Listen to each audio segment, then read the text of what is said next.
The problem with today's generation, my father-in-law announced, his voice cutting through the dinner conversation like a knife, is they don't understand what real stability looks like. The table went quiet. Forks paused mid-air. Wine glasses stopped halfway to lips. Everyone turned to look at him, then followed his gaze to me. Take my son's situation, for example. He cleared his throat, settling deeper into his chair at the head of the table. Marcus could have married someone who understood legacy, family business, real foundations. Instead, he gestured toward me with his wine glass. He chose someone who tinkers with startups and calls it entrepreneurship. My chest tightened. The room felt smaller suddenly. Hotter. Women like that, he continued, warming to his subject now, they don't build real stability. They chase trends. Play at business. It's not the same as what we've built over generations. Nervous laughter rippled around the table. His sister smiled uncomfortably. His business partner nodded along. Marcus's mother stared at her plate. My fork froze halfway to my mouth. My hand trembled slightly. I set it down carefully, the clink of metal against china unnaturally loud in the sudden silence. I looked at Marcus, my husband, waiting for him to say something. Anything. But Marcus didn't speak. He just shifted in his seat, reaching for his water glass, eyes fixed on something across the room. I mean no offense, my father-in-law said, though his tone suggested otherwise. I'm simply speaking about standards. About what builds lasting success versus what looks good on social media. More laughter. Louder this time. His business partner actually clapped him on the shoulder. Our family has built something real over 3 generations, he continued. Values. Discipline. A name that means something in this city. When Marcus brought you home, we had hopes he'd chosen someone who understood that. Someone who could add to what we've built instead of, he paused, taking a deliberate sip of wine. Well, instead of someone who'd need constant guidance. My face burned. I felt everyone's eyes on me, assessing, judging, finding me wanting. My hands clenched in my lap under the table where no one could see. Dad, Marcus finally said, but his voice was weak. Uncertain. That's not really fair. I'm just being honest. His father waved him off. Your mother and I have discussed this extensively. We want what's best for you. For the family. And sometimes that means having difficult conversations. I waited. Waited for Marcus to defend me properly. To tell his father he was out of line. To stand up and say something that mattered. He didn't. Marcus looked down at his plate. His jaw worked like he was chewing words he wouldn't swallow and wouldn't spit out. The silence stretched. Expanded. Filled the room until I thought I might suffocate from it. My name is Vanessa Cole. I'm 32 years old. And in that moment, sitting at that polished dining table surrounded by expensive china and people who'd never seen me as anything more than Marcus's questionable choice, I realized something I should have understood years ago. I'd helped build everything Marcus and I had. Our home. Our life. The comfortable stability his father claimed I couldn't provide. I'd done it quietly, without fanfare, without demanding recognition. And I'd been treated like a temporary inconvenience the entire time. Every holiday, every family gathering, every Sunday dinner like this one, they'd questioned my decisions, corrected my opinions, dismissed my accomplishments. All disguised as concern. As guidance. As wanting what was best for their son. And I'd swallowed it. Every single time. Smiled through gritted teeth and told myself it didn't matter. That Marcus knew my worth even if they didn't. That keeping the peace was more important than defending myself. But Marcus wasn't defending me either.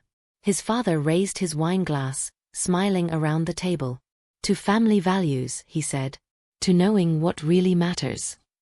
Everyone raised their glasses. Even Marcus. Everyone except me. The car ride home was silent for the first 10 minutes. I stared out the window, watching streetlights blur past, my reflection ghostly in the glass. Marcus drove carefully, both hands on the wheel, eyes fixed forward. Finally, I couldn't take it anymore. You let him humiliate me. Vanessa. In front of your entire family. Your business associates. Everyone. And you said nothing. I did say something, he protested weakly. I told him it wasn't fair. You barely whispered it. Then you raised your glass and toasted family values while he was actively disrespecting your wife. My voice shook. Do you have any idea how that felt? He sighed, that particular sigh that meant he thought I was overreacting. You're taking it too personally. Dad doesn't mean half of what he says.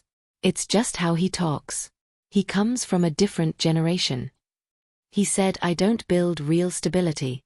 He said you could have done better. He implied I'm some kind of social media wannabe playing at business. I turned to face him. And you think I'm taking that too personally? He means well, Marcus said, and I heard the echo of 1,000 similar conversations. He's concerned about our future.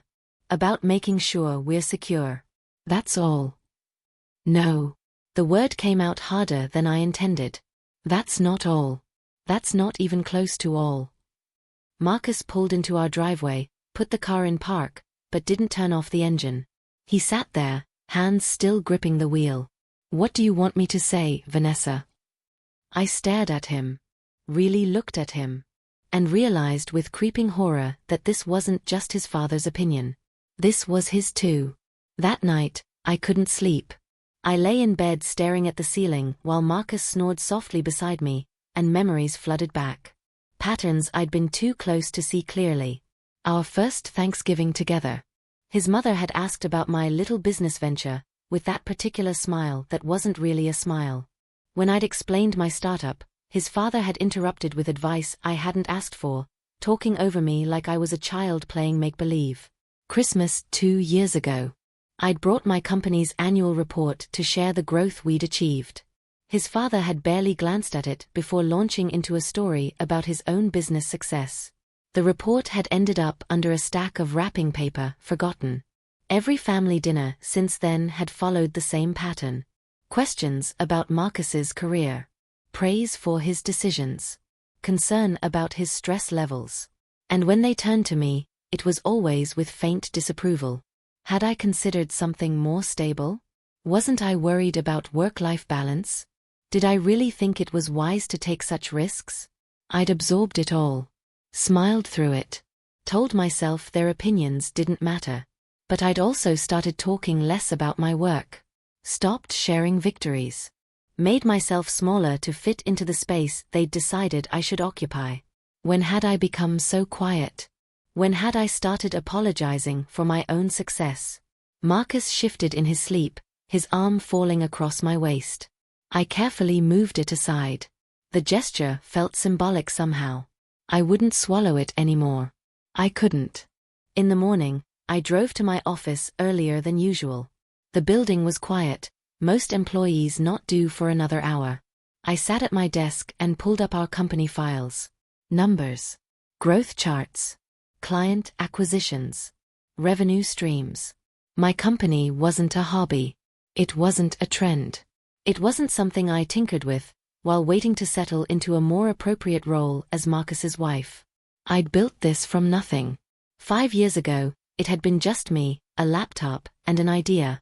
Now we had 23 employees, clients across 4 states, and annual revenue that would make Marcus's father's construction business look modest in comparison.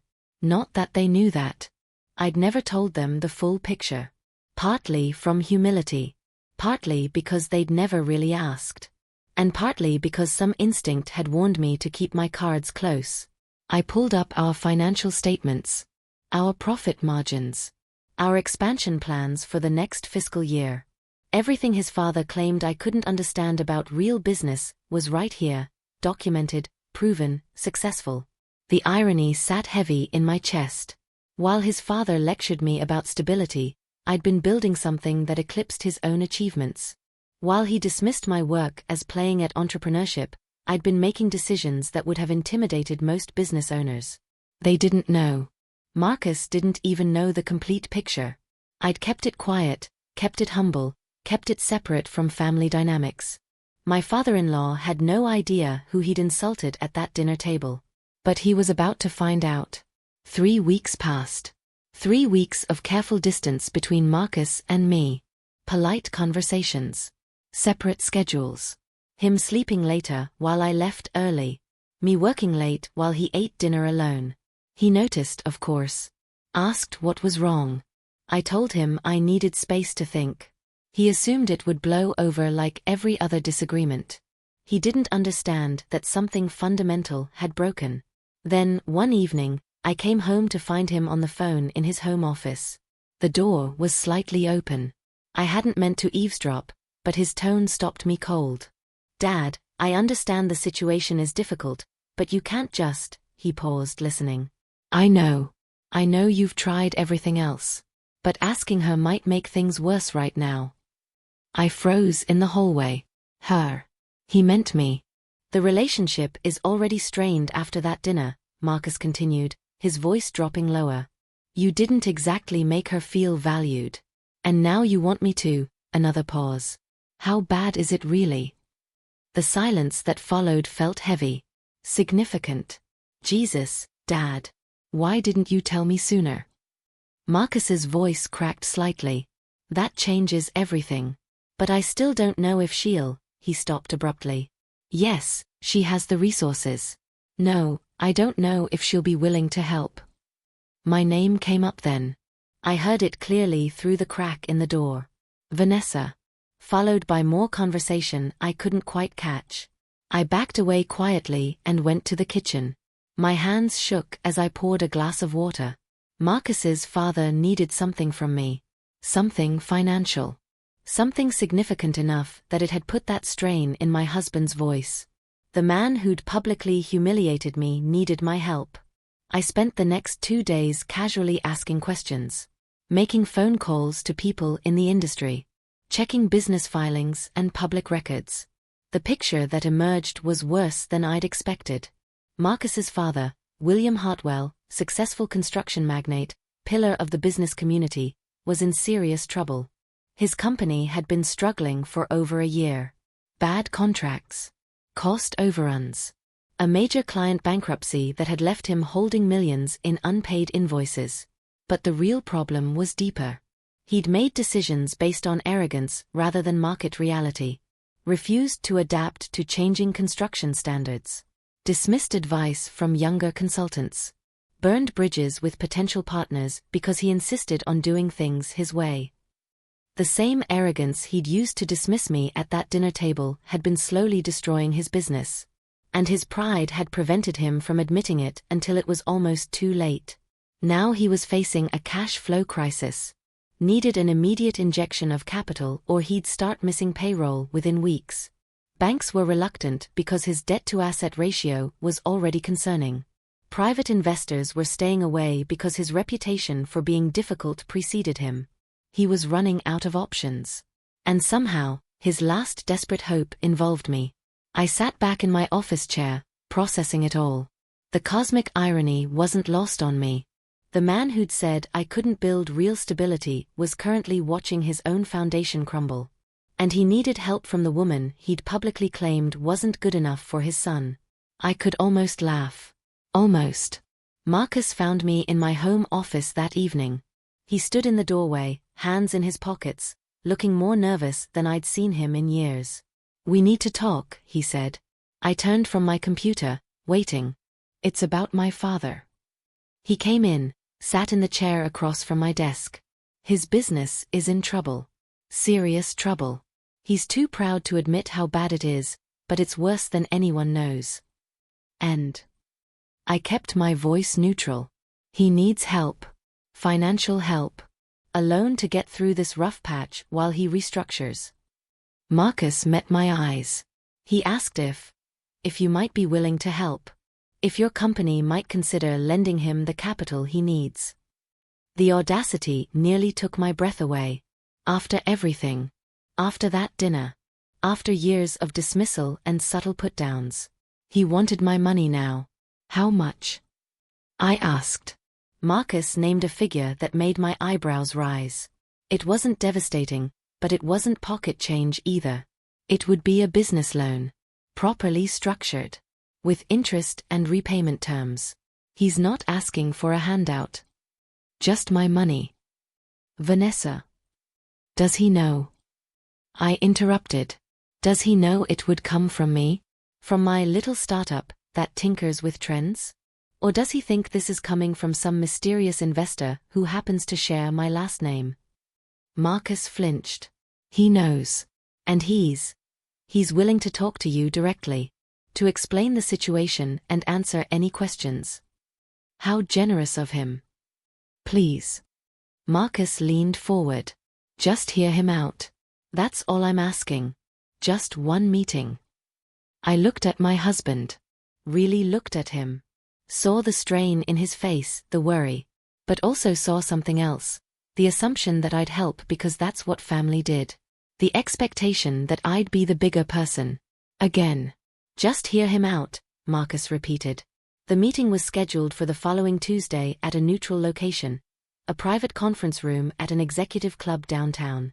I arrived early, wearing my favorite business suit, carrying my tablet loaded with questions. William Hartwell was already there when I walked in. He stood, extended his hand. I shook it briefly, professionally, then took the seat across from him. Thank you for coming, he said. No preamble. No apology for the dinner. Nothing. Marcus said you wanted to discuss a business loan. Yes. He slid a folder across the table. These are my company's financials. Current situation, projected cash flow, proposed repayment schedule. I opened the folder and began reading. He talked while I reviewed, explaining the circumstances, the market challenges, the temporary setbacks he'd faced. He framed it all as bad luck. External factors. Things beyond his control. I noted every contradiction. Every place where his explanation didn't match the numbers in front of me. The loan would be short-term, he said. 18 months maximum. With competitive interest rates. It's a solid investment opportunity. I looked up. An investment opportunity? Well, yes. A chance to be part of revitalizing a respected business. To help ensure the Hartwell name continues its legacy. The same name he'd been so proud of at that dinner.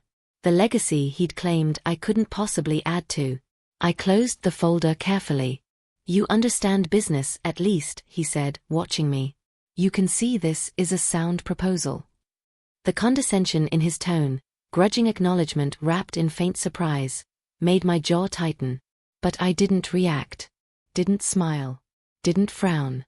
I simply looked at him with the professional detachment I used in every difficult business negotiation. I'll review everything properly, I said. And get back to you. His face flickered with something. Confusion maybe. Or discomfort. He'd expected. What? Gratitude for being included? Eagerness to help? Immediate agreement? How long will that take? He asked, trying to keep his voice casual. As long as it takes to do proper due diligence. This is a significant amount of money. It requires thorough analysis. Of course, but given the family connection. Especially given the family connection, I interrupted smoothly. I need to ensure everything is completely above board. Professional. Transparent. I could see him struggling with that. With the fact that I wasn't simply nodding along. Wasn't deferring to his experience or his expectations. I'll need access to your full financial records for the past 3 years, I continued, pulling out my tablet and opening a notes app. Tax returns. Contracts. Client lists. Staff retention records. Everything. That's rather extensive, he said carefully. It's standard due diligence for any significant business loan. I assume you'd expect nothing less if the situation were reversed. He opened his mouth. Closed it. Nodded stiffly. I listed out additional requirements. Questions about his board structure, his management team, his strategic planning processes. With each question, I watched him grow more visibly uncomfortable. The confidence he'd walked in with was slowly draining away. This wasn't what he'd expected. He'd thought this would be a quick meeting. A family favor dressed up as business. He'd walk in, explain the situation, and I'd agree because that's what good daughters-in-law did. Instead, I was treating him like any other potential borrower. asking hard questions, demanding documentation, maintaining professional distance. "I'll have my team compile everything," he said finally. "Good. Send it to my office. I'll review it with my financial advisor and legal counsel." "Legal counsel?" His voice rose slightly. "Is that necessary? For a loan of this size?" "Absolutely." He stood, straightening his jacket. "Thank you for your time," he said, but his tone had shifted. The easy authority was gone. In its place was something sharper. Worried. I stood as well, gathering my things. "I'll be in touch once I've completed my review." He nodded, turned to leave, then stopped at the door. "Vanessa," he said, not quite looking at me. "Thank you for considering it." It was the closest thing to gratitude I'd ever heard from him. And somehow, coming from a position of need rather than power, it sounded completely different. Marcus was waiting when I got home. He'd left work early, something he rarely did. He stood up from the couch when I walked in. "How did it go?" I set my bag down. I told him I'd review everything and get back to him. "That's good, right? You're considering it." "I'm doing proper due diligence, like I would with any significant business loan." Marcus's face fell slightly. "Vanessa, this is my father. Can't you just..." "Just what?" "Hand over that amount of money without proper review?" "Would you do that?" "Of course not, but..." "But what, Marcus? Because he's family, I should be less careful? Less professional? Risk my company's stability because reviewing the proposal properly might hurt his feelings?" "That's not what I'm saying." "Then what are you saying?" He ran his hands through his hair, frustrated. "I'm saying you could be the bigger person here. Show some grace. Some family loyalty." The words hit like a physical blow. "Family loyalty," I repeated slowly. "Where was that loyalty when your father humiliated me at dinner? When he said I don't understand real stability? When he implied you could have done better?" "He didn't mean..." "Stop." I held up my hand. "Stop telling me what he meant. Stop making excuses for him. Stop expecting me to be grateful for crumbs of basic decency. This is different." "How? How is this different?" "Because he needs help." "And I didn't?" My voice rose despite my effort to stay calm. "I didn't need someone to defend me? To stand up for me? To show me even the basic respect you'd show a stranger?" Marcus stared at me. "You're really going to make this about that dinner?" "That dinner was just the most recent example. It's been 5 years, Marcus. 5 years of me being questioned, corrected, dismissed. 5 years of your family treating my work like a cute hobby. 5 years of you standing by and letting it happen." "I always defended you," he protested weakly. "No," I said quietly. "You didn't. You made weak objections that no one took seriously, including you. And then you expected me to move on. To be the bigger person. To keep the peace." He sat back down, head in his hands. "What do you want from me?" "I wanted you to respect me enough to draw a line. To tell your father he was out of line and mean it. To choose me over keeping him comfortable." I sat across from him. "But you didn't. And now he needs me. Needs my money. My resources. The stability he claimed I couldn't build." Marcus looked up. "So what? You're just going to let him fail to prove a point?" "I'm going to review his proposal properly. Make a sound business decision. And if I proceed, it will be on professional terms. With proper contracts. Accountability. And respect." I leaned forward. "Where was your concern about being the bigger person when it was me who needed support?" He had no answer for that. The financial records arrived 2 days later. Boxes of documents, digital files, years of data. I spent 3 full days reviewing everything with my financial advisor and attorney. The picture that emerged was even worse than I'd suspected. William's problems weren't just bad luck or temporary setbacks. They were the result of systematic poor judgment, refusal to modernize, and an unwillingness to listen to advice. "This is a pattern," my financial advisor Patrick said, tapping the spreadsheet on his screen.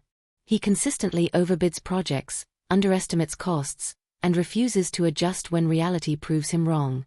Then he blames external factors." My attorney, Claire, was more direct. "This loan is high risk. Very high risk. If you proceed, you need ironclad terms and significant oversight. Otherwise, you're just throwing money into a hole."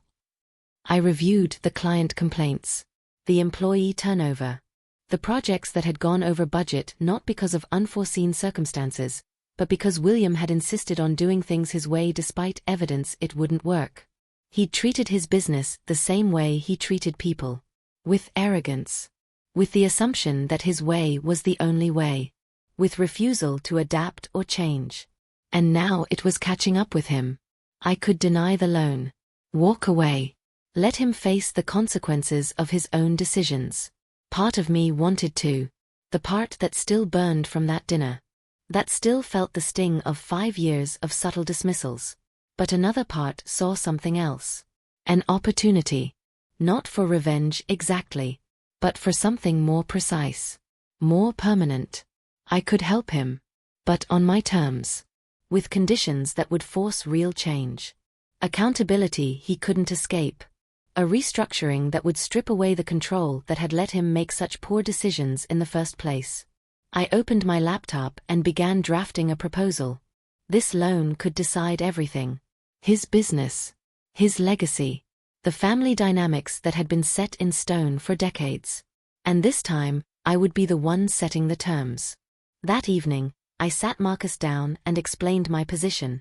If I do this loan, it will be strictly professional. No family favors. No shortcuts. Everything documented and above board. "Of course," Marcus said quickly. "That's what he wants too." "I don't think you understand what I mean. This won't be a gentle process. Your father will have to agree to oversight. Accountability. Changes to how he runs his business."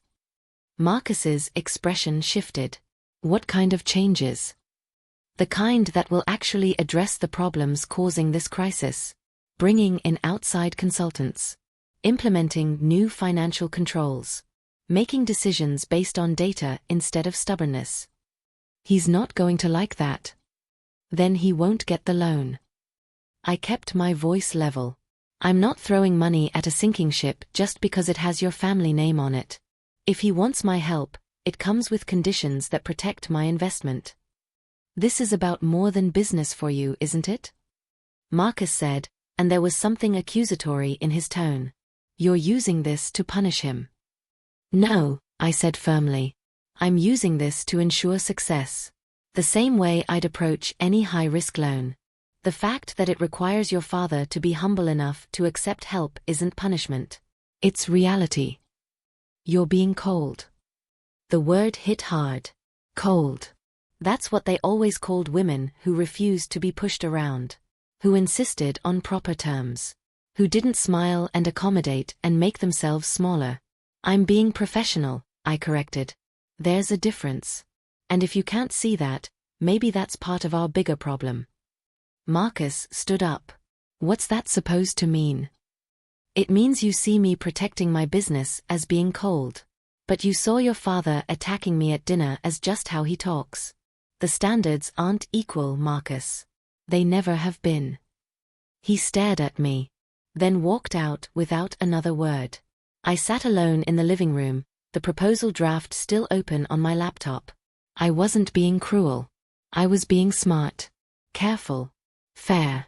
But fairness looked different when you were used to getting your way. The second meeting with William took place in my office this time. My territory. My rules. He arrived exactly on time, his usual confidence slightly muted. I gestured to the chair across from my desk and handed him a bound document. "My proposal," I said simply. He opened it and began reading. I watched his expression change as he moved through the pages. Confusion. Then concern. Then something close to anger. "These terms," he said slowly, "are more restrictive than I expected. They're appropriate for the risk level." You're requiring quarterly financial reviews. By an independent auditor I don't choose. Yes. And you want approval rights on any contract over a certain threshold. Yes. This isn't just a loan. This is oversight. Control. This is protection, I corrected. For my investment. The financial review shows your problems stem from decision-making patterns. These terms ensure those patterns change. His jaw worked. I've been running my business for 30 years. And in the past year, you've run it into a crisis requiring outside capital. That's not a judgment. It's a fact.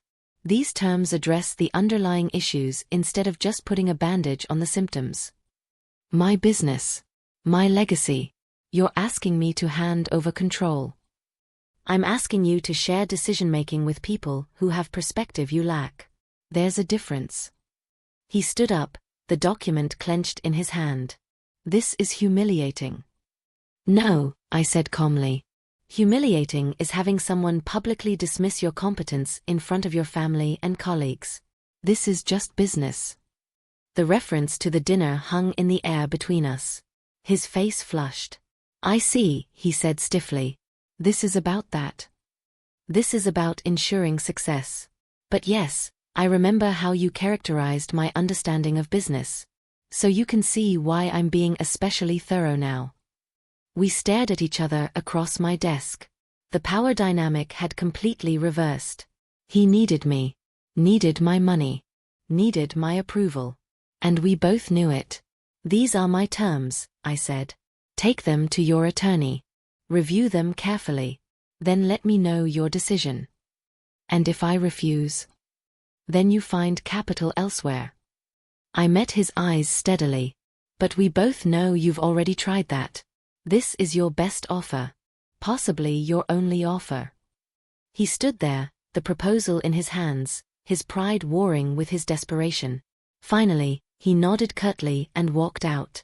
I watched him go, then turned back to my computer. My hands were shaking slightly. Not from fear.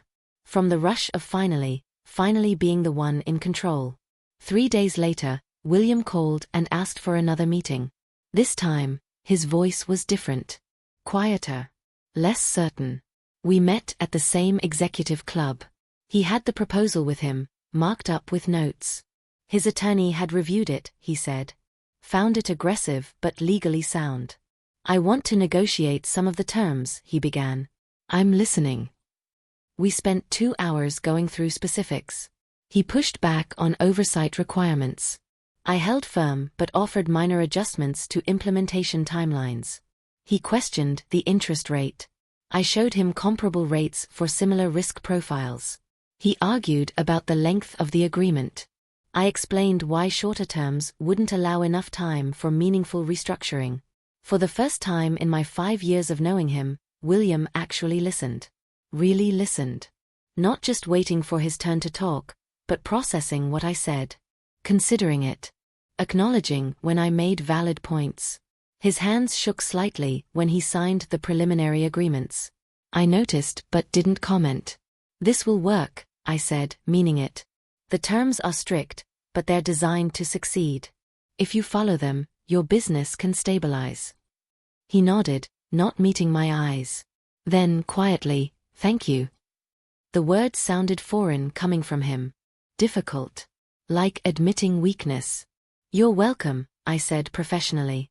As we stood to leave, he finally looked at me directly. You're good at this. The business analysis. The negotiation. I didn't. He trailed off. Didn't what? Didn't fully appreciate your capabilities. It wasn't quite an apology. But it was acknowledgement. Real acknowledgement. No, I agreed. You didn't.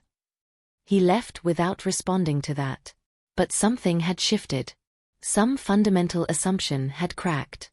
I'd stopped being Marcus's questionable wife and become someone who held his future in her hands. And he had no choice but to respect that. The loan process moved forward. My team handled the legal documentation while William's team compiled the required disclosures. Everything moved at a careful, professional pace. But the process itself was revelatory. As my financial advisor dug deeper into William's business operations, more problems emerged. Patterns of poor judgment. Contracts signed without proper review. Decisions made on ego rather than analysis.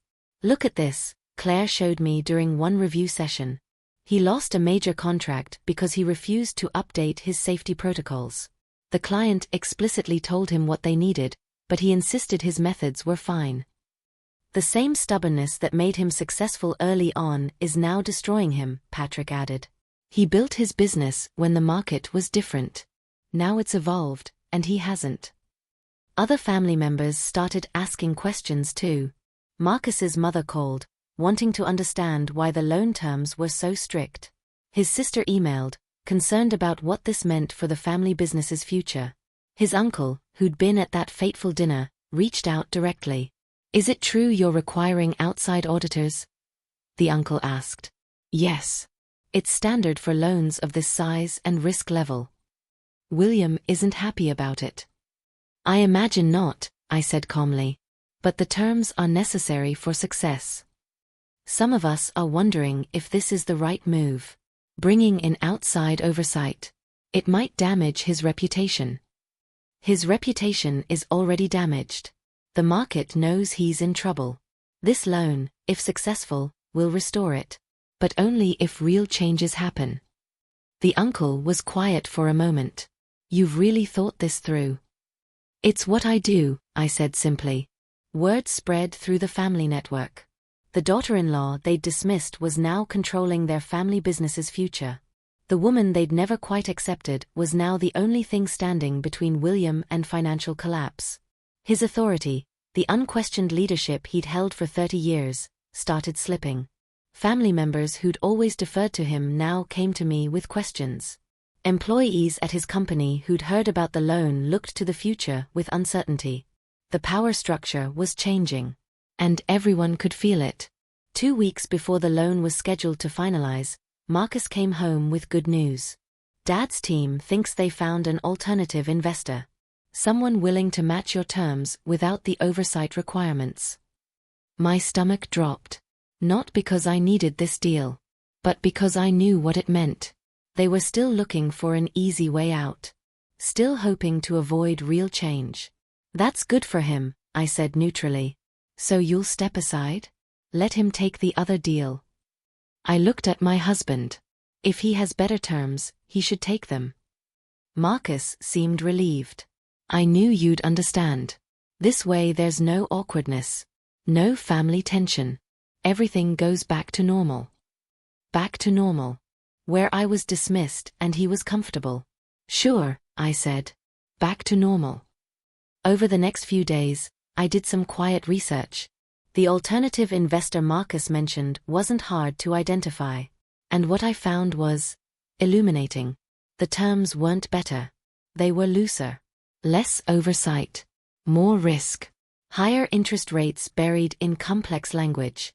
It was the kind of deal desperate people took when they couldn't get legitimate funding. I called Patrick. "Look into this investor. Tell me everything." What came back made me cold. The investor was known for predatory lending, taking businesses in trouble and stripping them for parts. They'd offer easy terms, then when the company couldn't meet payments, they'd seize assets and sell them off. William was walking into a trap. And he was so desperate to avoid my oversight that he couldn't see it. I requested one final meeting. William arrived at my office looking almost triumphant. He thought this meeting was about me bowing out gracefully, letting him take the alternative deal with his pride intact. "I appreciate you being understanding about this," he said as he sat down. "No hard feelings. Just business." "I need to show you something," I said, pulling up a file on my computer screen. "About your alternative investor." His smile faded. "What about them?" I turned the screen so he could see. This is their business model. They target distressed companies. Offer terms that look generous but contain hidden triggers. When businesses inevitably can't meet the aggressive repayment schedule, which is designed to fail, they seize assets and liquidate. That's not. Here's a list of their past deals. See a pattern? I pulled up case after case. Family businesses destroyed. Owners left with nothing. They're not investors. They're vultures. William's face paled as he read through the documents. My attorney reviewed the contract. He said it was standard. Did your attorney specialize in predatory lending? Did he look beyond the surface language to see what these clauses actually mean when triggered? I pointed to specific sections. This clause here? It lets them call the entire loan due if you miss any payment by even a day. And this one? It gives them first claim on all your assets, including personal property. No, that can't be right. It's buried in legal language. But it's there. I pulled up more documentation. These were the terms I was protecting you from. The oversight you resented? It was designed to help you succeed. Their terms are designed to help you fail so they can profit from the pieces. He sat back heavily, the confidence draining from his face. I didn't know. You didn't want to know. You wanted the easy path. The one that didn't require you to admit you needed real help. I closed the files. The problem isn't bad luck, William. It's bad judgment. The same arrogance that made you dismiss me at that dinner is the same arrogance leading you into this trap. He was quiet for a long time. When he spoke, his voice was different. Smaller. So what do I do? You take my deal. You accept the oversight. You let people help you instead of pretending you know everything. I leaned forward. Or you take theirs, and in 6 months, you'll lose everything. Your business. Your reputation. Your legacy. All of it. Why do you care? He asked suddenly. After everything I said. Everything I did. Why warn me at all? It was a fair question. Because this isn't about revenge. It's about doing what's right. And because maybe, if you lose everything, it'll hurt Marcus. And despite everything, I still care about that. He put his head in his hands. I was wrong. About you. About everything. Yes, I agreed simply. You were. William asked for time to think. I gave him 48 hours. 2 days to decide whether his pride was worth more than his business. Marcus confronted me that night. My father said you poisoned the alternative deal. Scared him off it with worst-case scenarios. I showed him documentation of their business practices. Facts, not scenarios. He thinks you're manipulating him. Making him dependent on you. I'm giving him information to make an informed choice. That's the opposite of manipulation. You want control over him, Marcus accused. Admit it. This whole thing is about making him need you after he made you feel small. I stood up, facing my husband fully. If I wanted revenge, I'd let him take that deal. I'd watch him lose everything and feel satisfied. But I'm not doing that.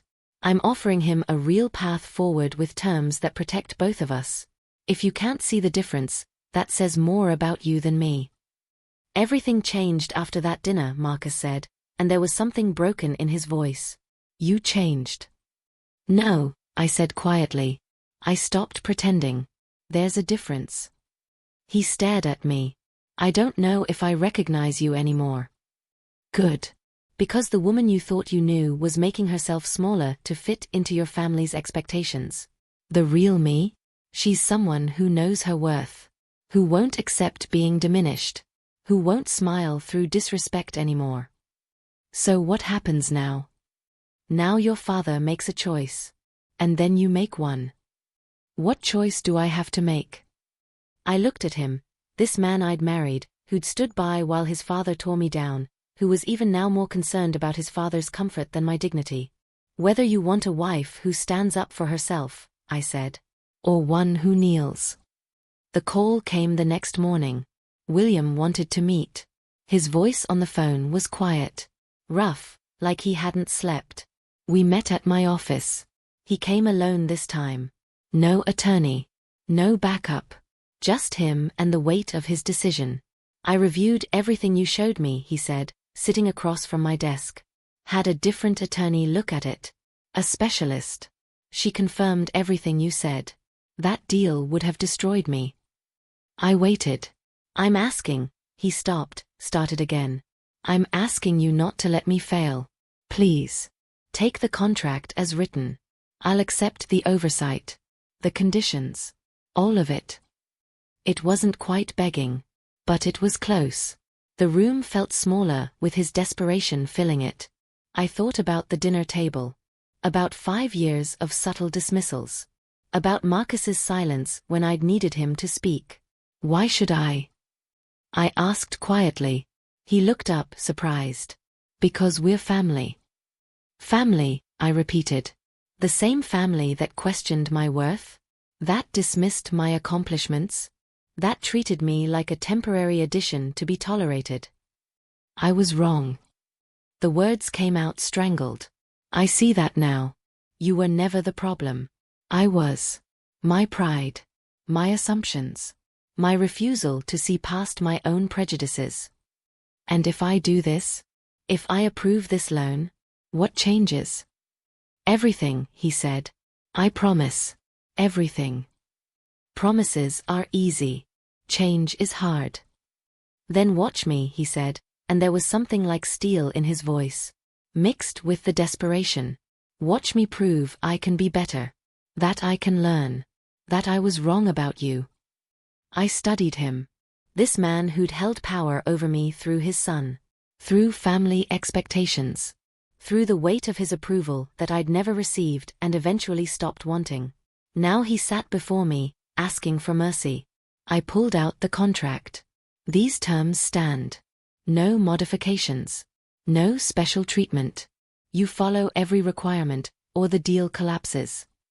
I understand. You report to me quarterly.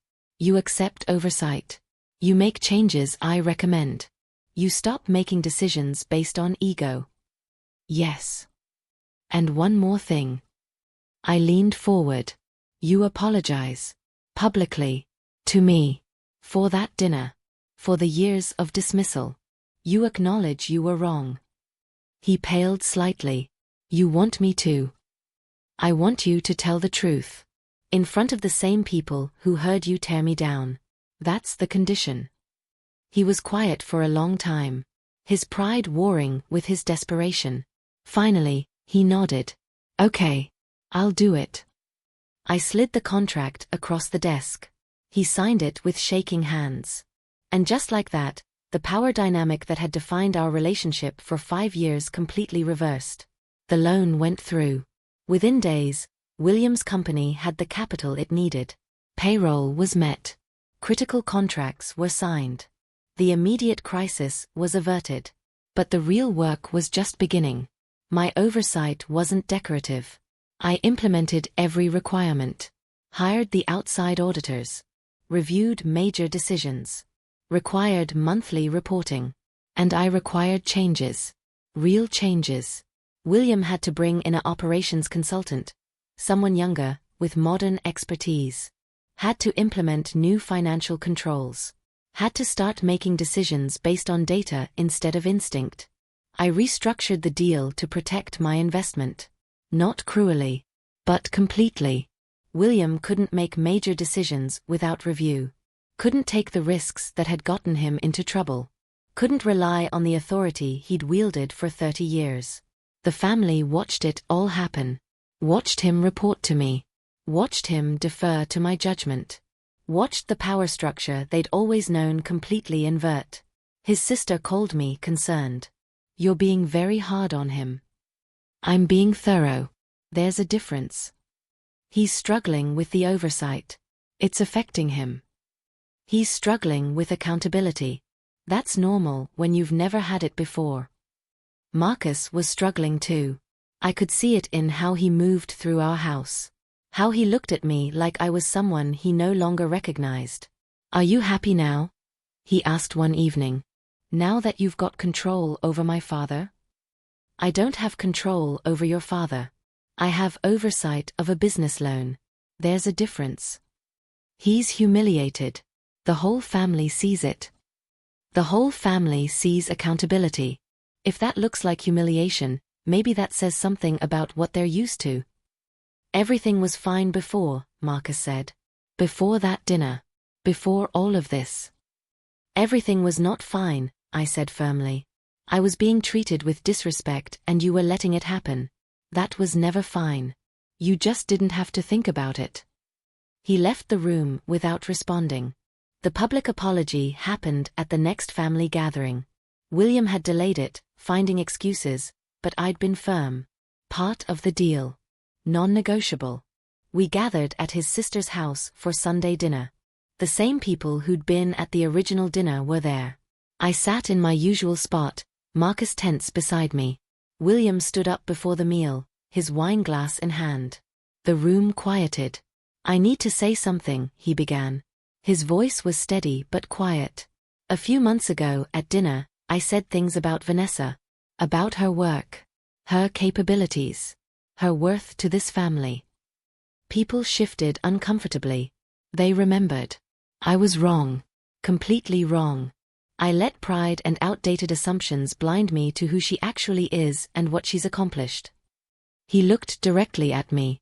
Vanessa built a successful company through intelligence, hard work, and business acumen that frankly exceeds my own. And instead of acknowledging that, I diminished it. Dismissed her. Made her feel less than. I'm sorry. The room was silent. Shock rippled through the gathered family. She recently helped my business through a crisis. Not because I deserved her help, but because she's a better person than I gave her credit for. I'm grateful. And I'm sorry it took me so long to see clearly. He raised his glass. To Vanessa, who proved me wrong in the best possible way. A few people raised their glasses hesitantly. Others sat frozen. Marcus stared at his plate. William sat down. The dinner resumed awkwardly. But something fundamental had shifted. The narrative that had defined me in this family, the questionable wife, the uncertain addition, had been publicly dismantled by the person who'd created it. Later, William approached me privately. Was that sufficient? It was honest, I said. That's what mattered. The business is stabilizing. Your oversight is working. I want you to know I see that. Good. Will you ever forgive me? He asked quietly. I thought about it. Maybe. Eventually. But forgiveness isn't the same as forgetting. Or going back to how things were. He nodded. I understand. And I thought he finally did. The decision came to me gradually, not in a single moment. It built over weeks as I watched Marcus struggle to accept the new reality. Watched him resent my success instead of celebrating it. Watched him cling to a version of me that no longer existed. One evening, I came home to find him packing a bag. Where are you going? I asked. My parents' house. For a few days. I need space. Space from what? From this. From you. From whoever you've become. He wouldn't meet my eyes. Everything's different now. Our marriage. Our family. All of it. Things were always different, Marcus. You just didn't have to see it before. I don't know if I can live like this. With you having power over my father. Over our family dynamics. It's not natural. What's not natural is letting your family disrespect your wife for 5 years and doing nothing about it. He zipped his bag. I think we need to talk about whether this marriage is working. Something inside me stilled. Cleared. I think you're right. He looked up, surprised. What? I think we should talk about whether this marriage is working. Because from where I'm standing, it stopped working a long time ago. I just didn't want to admit it. Vanessa. I won't stay where I'm tolerated but not defended, Marcus. I won't shrink myself to make your family comfortable. I won't apologize for being competent and successful. And I won't spend the rest of my life hoping you'll finally choose me over keeping them happy. That's not fair. Isn't it? I sat down, suddenly exhausted. You're leaving because I stood up for myself. Because I stopped accepting disrespect. Because I have power now instead of being powerless. That tells me everything I need to know about what you wanted from this marriage. I wanted a partner. No, I said quietly.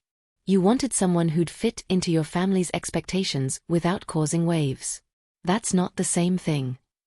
He stood there with his bag, looking lost. So what happens now? Now you take your space. Figure out what you actually want. And I do the same.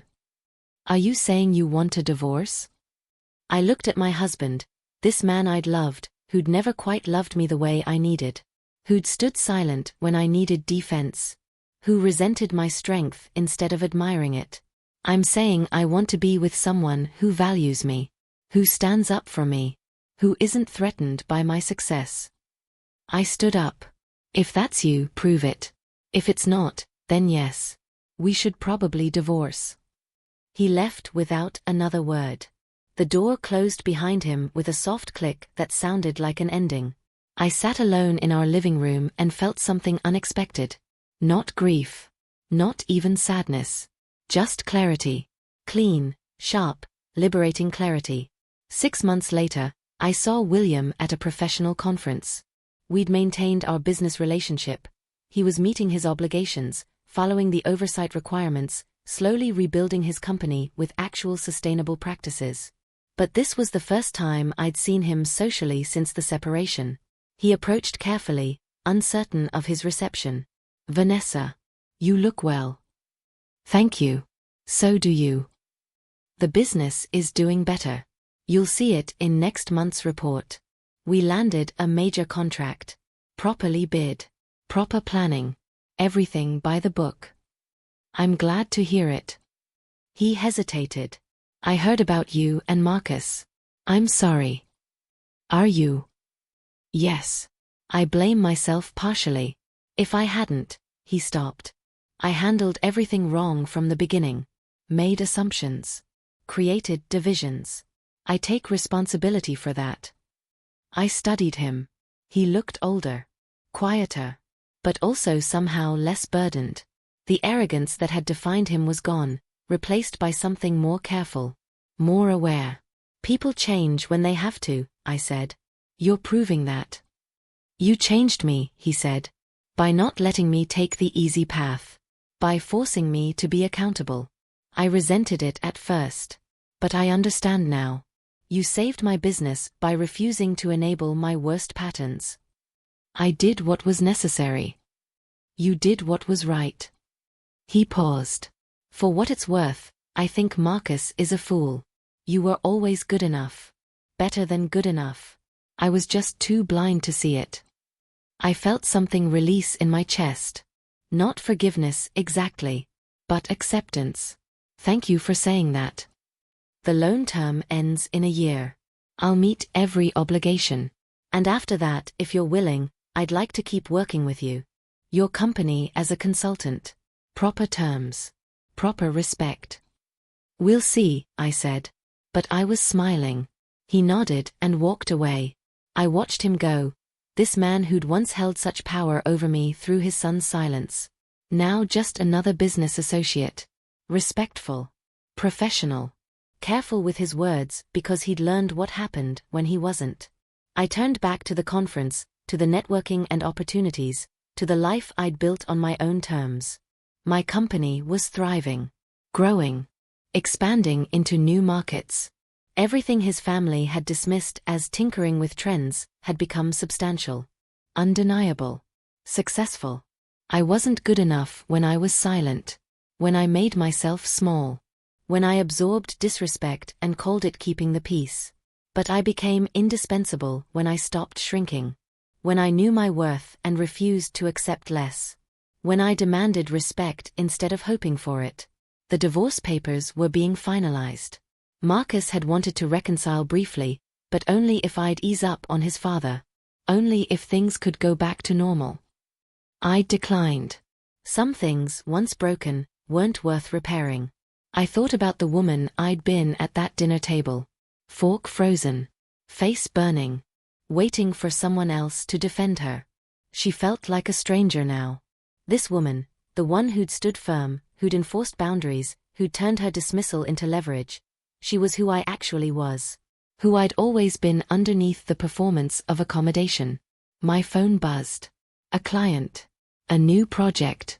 Another opportunity to prove what I'd always known about myself but had been too afraid to claim. I wasn't afraid anymore. And I would never, ever shrink myself again. Not for family approval. Not for a husband's comfort. Not for anyone who couldn't see my worth until they needed it. Know your worth. Let respect, not resentment, be your standard. And never underestimate the woman you try to belittle. Because she might just be the one holding your future in her hands.